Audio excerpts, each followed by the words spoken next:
In the early 1990s, despite its economic challenges, Ireland's strategic investment in education and refreshed economic approach paved the way for a boom that would be known as the Celtic Tiger. With Bertie Ahern at the helm, Ireland adopted aggressive tax reforms.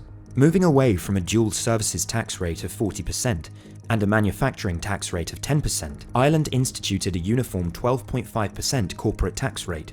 This, along with reduced taxation on export sales profits, made Ireland an attractive hub for global businesses.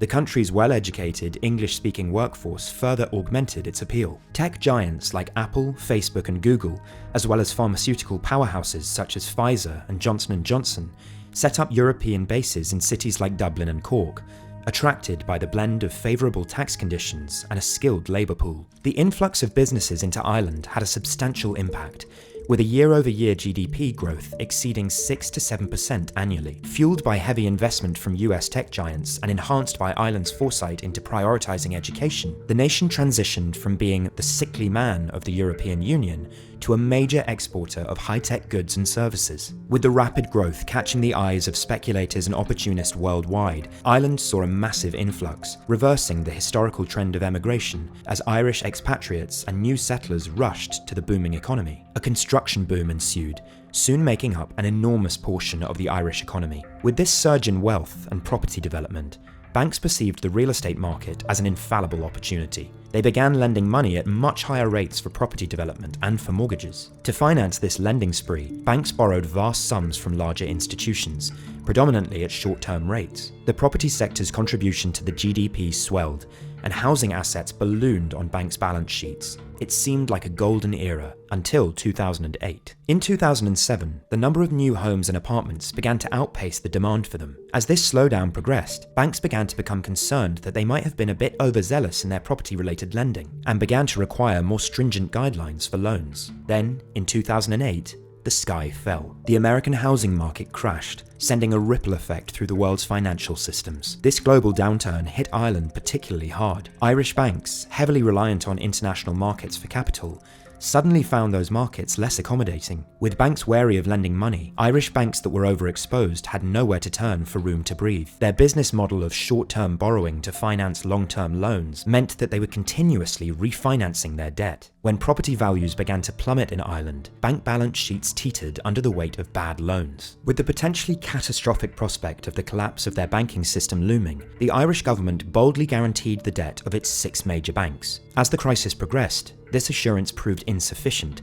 and the government intervened directly, bailing out some of its banks and nationalising others. But the enormity of the crisis soon overwhelmed its resources, and in 2010 it became clear that Ireland would need external assistance, leading to its seeking a bailout from the European Union and the IMF. The aftermath of the crisis was starkly visible on the Irish landscape. Ghost estates, unfinished housing developments, became a symbol of the abrupt halt in the construction sector. The shift in housing culture was also palpable. Many turned from buying to renting, reflecting both the economic reality and a lost confidence in the property market. Despite the severe impact of the global finance collapse and Ireland's own collapsed housing market, Ireland remained an attractive destination for global tech, pharmaceutical, and finance giants seeking a European base, thanks largely to its favourable tax policies and a well-educated populace. To counteract the economic downturn, the Irish government introduced several austerity measures, including hikes in income tax, VAT, and property taxes. Pension reductions and other spending cuts were also implemented. Domestically, many workers accepted pay reductions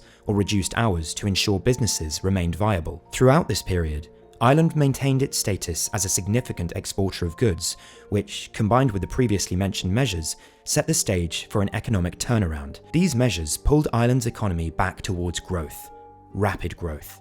Suspiciously rapid growth. In 2015, the Irish GDP grew by a whopping 26.3%, a number so large that it drew skepticism from pundits and analysts around the world. Upon further analysis, it would appear that this skepticism was warranted. Delving deeper, it became clear that the surge was heavily influenced by multinational corporations relocating their intellectual property assets to Ireland to optimise their tax positions. This asset shuffling massively inflated Ireland's capital assets and, consequently, its GDP. Furthermore, certain accounting practices allowed for profits to be registered in Ireland, even if the corresponding production took place in another country. The result? While the books reflected an Irish economic boom, the tangible benefits to the average Irish citizen were considerably less pronounced. Ireland's economic recovery did not come without challenges. Alongside the financial reforms and the fiscal stimulus to boost economic activities, the Irish government and financial sector initiated a series of housing reforms. In an attempt to invigorate the property market and revive the construction sector, the government introduced incentives for first-time homebuyers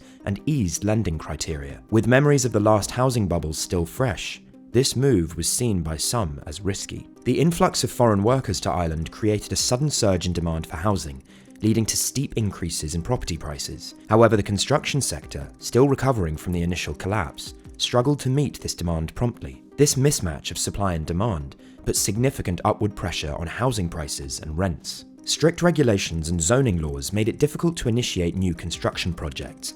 As people flocked to Dublin, Ireland's largest city, the housing demand surged faster than the supply. The consequence was a brewing housing crisis, characterized by skyrocketing rents, escalating house prices, and an increasing number of homeless people. Rental markets were equally, if not more, affected.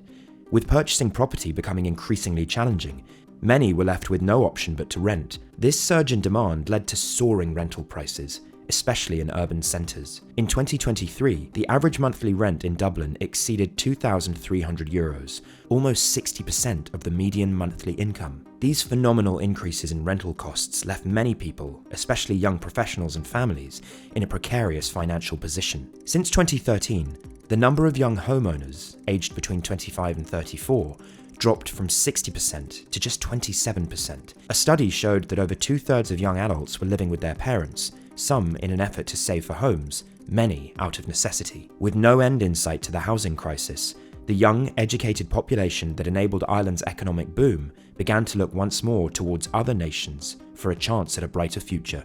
In a recent study, the BMJ found that 62 of 77 medical students graduating from University College Cork were practicing in Australia. A 2020 medical graduate from University College Galway told the journal that about 70% of recently qualified doctors from the college were now working in Australia. The Central Statistics Office noted that while the Irish population rose by almost 100,000 people, the largest in a 12-month period since 2008, over 64,000 people left, with 56,100 leaving the year prior, some of the highest figures in years. Ireland, the Emerald Isle with a rich tapestry of history, has always been a land of both departures and arrivals. Historically, its rugged coastline has witnessed waves of emigrants departing for distant shores, searching for opportunities and a better future. From the mass exodus during the Great Famine of the 19th century to the economic-driven migrations of the 20th century, the Irish diaspora has spread its influence worldwide. Today, the reasons for emigration have evolved, but the trend persists.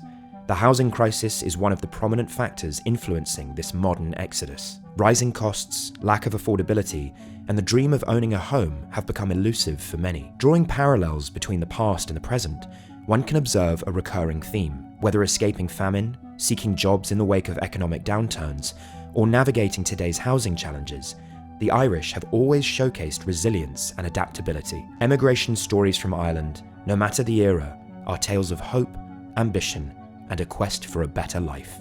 That's it for today. Thanks for watching.